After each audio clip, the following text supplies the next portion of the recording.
Dalam sejarah panjang kehidupan manusia di muka bumi, telah lahir begitu banyak kisah kepahlawanan yang memberikan kontribusi besar bagi pembentukan identitas suatu bangsa. Sebagian dari kisah-kisah ini meninggalkan jejak abadi sebagai cagar budaya.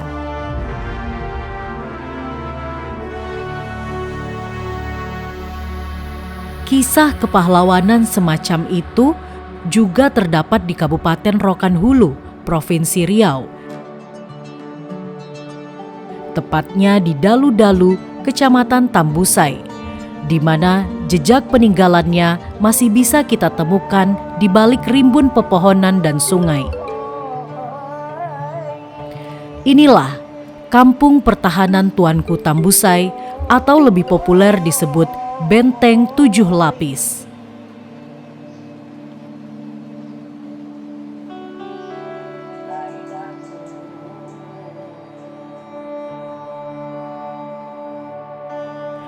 Benteng 7 Lapis atau Kampung Pertahanan ini kembali dikenal sejak Tuanku Tambusai diangkat menjadi pahlawan nasional pada tahun 1995. Benteng ini disebut sebagai pertahanan terakhir Tuanku Tambusai dalam melawan penjajah selama Perang Padri yang berlangsung dari tahun 1821 hingga 1837. Berdasarkan pengamatan dan kajian para ahli sejarah, benteng ini dibangun dalam 3 fase. Fase pertama, diperkirakan bahwa Kampung Dalu-Dalu didirikan pada masa pemerintahan Sultan Tambusai yang ke-8. Kampung ini dibangun untuk Gafar, gelar yang dipertuan Jumadil Alam Tambusai, adik kandung Tengku Raja Muda, saudara tertua Sultan Tambusai dari ibu yang berbeda. Banyak catatan sejarah di berbagai belahan dunia yang mencatat bahwa pada masa lampau ketika membangun sebuah pemukiman dan pusat pemerintahan seringkali didirikan benteng atau pematang pertahanan oleh pribumi sebagai pertahanan dari berbagai ancaman eksternal. Fase kedua, pada abad ke-19, sekitar tahun 1830-an, struktur kampung yang ada diperbaharui dan diperbesar oleh Tuanku Tambusai menjadi lebih terstruktur. Tujuannya adalah sebagai upaya pertahanan terakhir saat melawan kolonial selama Perang Padri. Fase ketiga, setelah jatuhnya kampung pertahanan ini, Tuanku Tambusai mundur ke Seremban, Negeri Sembilan, Malaysia. Kampung ini kemudian dikuasai Belanda selama kurang lebih 4 tahun di bawah kendali Diepenhorst, yakni dari tahun 1838 hingga 1842.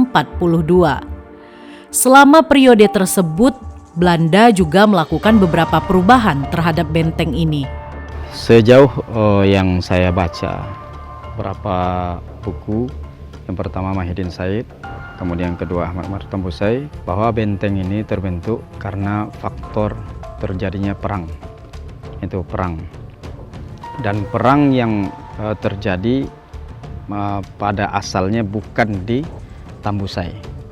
Ini adalah hasil dari perang yang panjang terjadi di Sumatera Utara dan Sumatera Barat.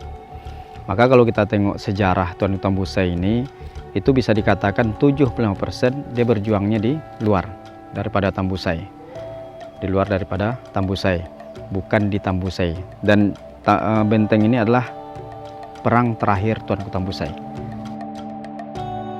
Menurut ahli sejarah, nama benteng 7 lapis sendiri merujuk pada pertahanan ke-7 dan terakhir yang dibangun oleh Tuanku Tambusai dalam perlawanan melawan penjajah. Namun, terdapat pandangan lain yang menyebutkan bahwa nama ini berasal dari 7 lapis pertahanan yang terdiri dari tembok pematang dan parit. Istilah 7 lapis kalau kita mau menghitung parit dan gundukan tanah, dia berjumlah 7.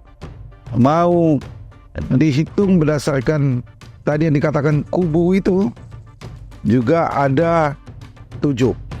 Situs ini telah ditetapkan sebagai cagar budaya oleh pemerintah kabupaten, provinsi, dan terakhir di tingkat nasional pada tahun 2023 melalui Kemendikbudristek.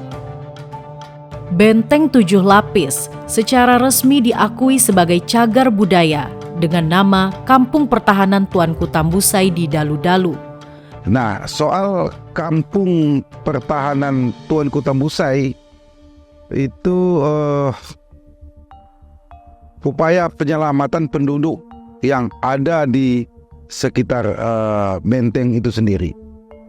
Nah, ketika kalau kita sebut dia sebagai benteng 7 lapis, nah itu artinya penduduk di situ harus direlokasi.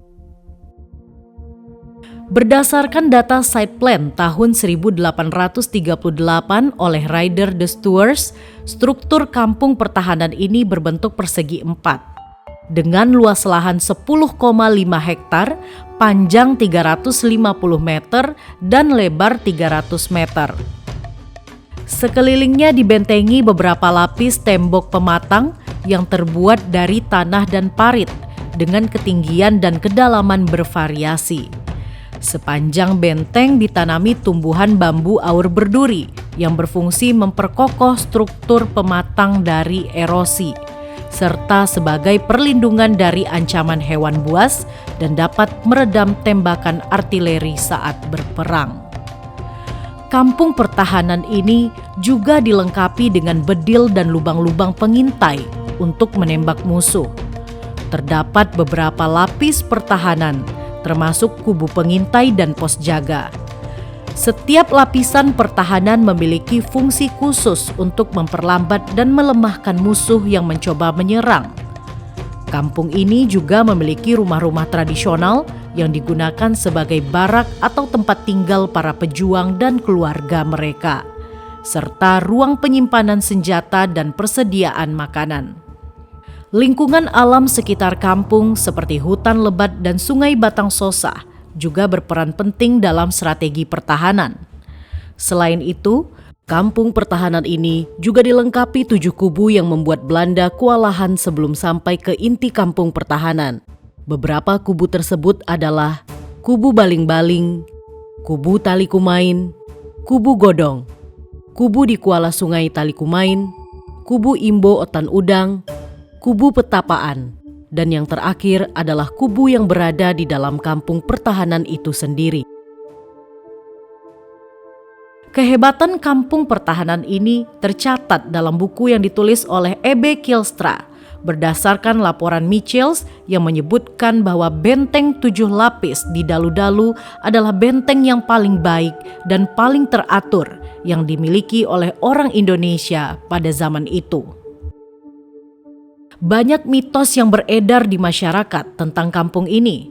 Salah satu yang paling terkenal adalah tentang jatuhnya kampung pertahanan ini akibat taktik licik Belanda yang menggunakan uang koin sebagai peluru.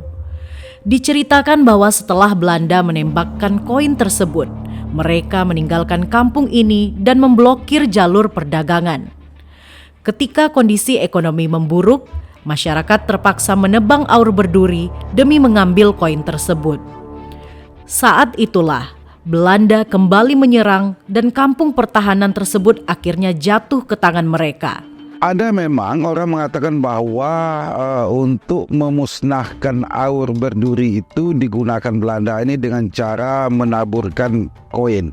Koin dalam arti uang logam ya, logam. Nah itu cerita-cerita rakyat yang sampai sejauh ini belum ada yang bisa membuktikan bahwa Belanda menggunakan siasat seperti itu. Hingga kini, kampung pertahanan ini telah menghadapi banyak tantangan dan perubahan, mulai dari kerusakan alami yang disebabkan erosi, perubahan cuaca, pertumbuhan tanaman liar, hingga dampak sosial masyarakat.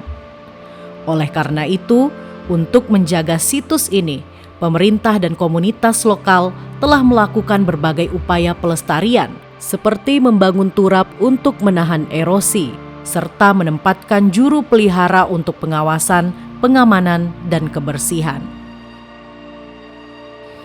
Program edukasi tentang perjuangan Tuanku Tambusai juga telah dimasukkan ke dalam kurikulum muatan lokal untuk memastikan generasi muda bisa memahami, menjaga, dan melestarikan warisan leluhur mereka.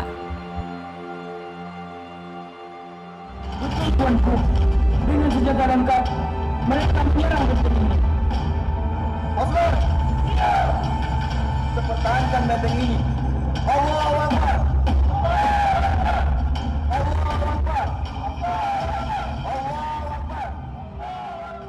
Untuk saat ini, ekskavasi arkeologi belum pernah dilakukan pada situs ini. Namun, sejumlah artefak pernah ditemukan oleh warga, seperti gagang pedang, peluru meriam, pucuk meriam, pecahan gerabah, pecahan logam, koin, dan berbagai fragmen logam lainnya. Penemuan-penemuan ini hanya mengungkap sedikit dari cerita besar jejak-jejak peninggalan masa lalu. Untuk menjadikan daerah ini tidak tertinggal, kita mulai dari Benteng Tujuh. Karena yang dapat dan layak untuk dijual ya dari segi wisatawan, baik itu wisata religinya maupun wisata sejarahnya. Dan ini perlu ditumbuh kembangkan dalam hal ini. Kalau untuk daerah sini, alam, kita tidak memiliki alam yang begitu layak untuk dijual. Tapi kita memiliki sejarah dan budaya yang layak untuk dijual. Melalui studi dan penelitian yang terus berlanjut, kita berharap akan lebih banyak lagi penemuan dan cerita yang bisa kita ungkap di masa depan.